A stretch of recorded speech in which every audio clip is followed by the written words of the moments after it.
Sabe aquela sensação de que a vida moderna é uma avalanche de informação, de momentos que não se conectam, que alguma coisa muito importante ficou para trás?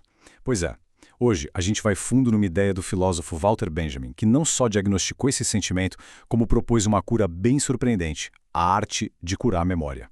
Para começar, vamos botar o dedo na ferida e identificar esse sentimento que é tão nosso, tão moderno, a de que a vida é uma sequência de choques, de fragmentos, e não uma experiência de verdade, com começo, meio e fim, com um significado maior.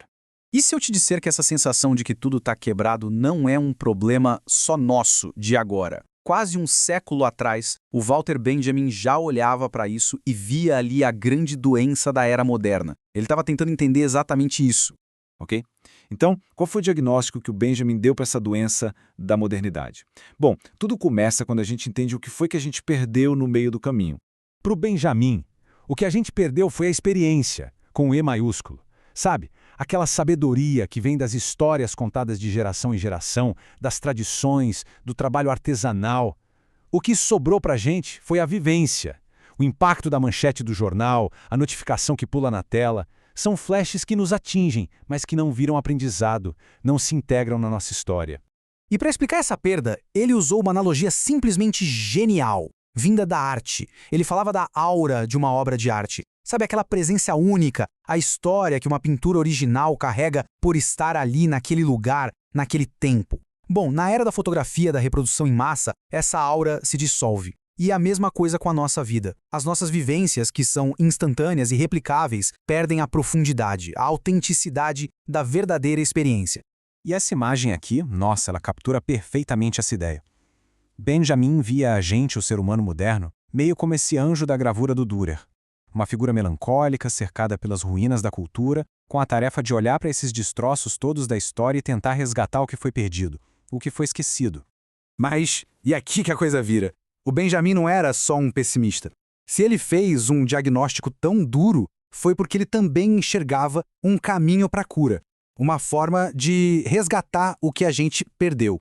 Essa cura tem um nome: anamnese. E não é só ter nostalgia do passado. É muito mais do que isso. A anamnese é um processo ativo. É como uma escavação arqueológica para desenterrar as verdades que foram soterradas por essa avalanche de informações e choques do dia a dia.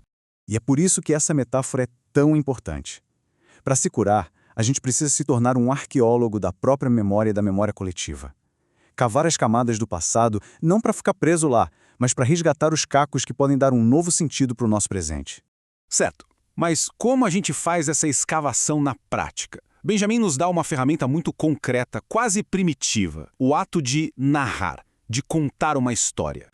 E aí ele faz uma afirmação que é no mínimo radical. Ele sugere que o simples ato de contar histórias tem um poder de cura. Não é só entretenimento, é uma necessidade vital.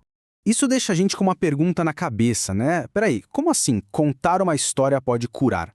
De que forma a palavra consegue consertar algo que foi quebrado dentro da gente ou na sociedade? Benjamin usa uma analogia que esclarece tudo. Pensa num paciente que vai ao médico. O que ele faz? Ele narra o que aconteceu, narra os sintomas. Naquele momento em que ele pega um monte de experiências dolorosas, confusas, fragmentadas e as coloca numa ordem, numa história, ali naquele exato momento o processo de cura já começou.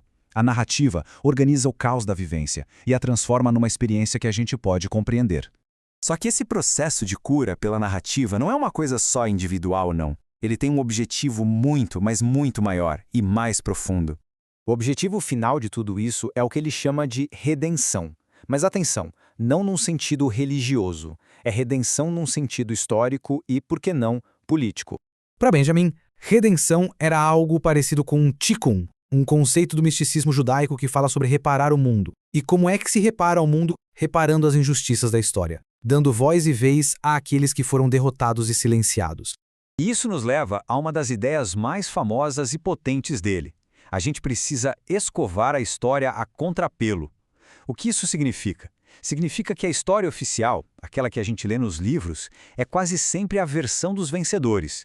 A gente precisa ir na contramão, olhar para o desfile de progresso e narrar as histórias de quem foi esmagado por ele. Afinal, como ele mesmo disse, todo monumento da cultura é ao mesmo tempo um monumento da barbárie. Então a visão do Benjamin nos deixa com uma tarefa urgente. A cura para a fragmentação do nosso tempo não está em alguma promessa de futuro, mas está soterrada no passado. A pergunta que fica ecoando, então, é: que vozes, que histórias esquecidas a gente precisa resgatar hoje para começar a reparar o nosso próprio mundo?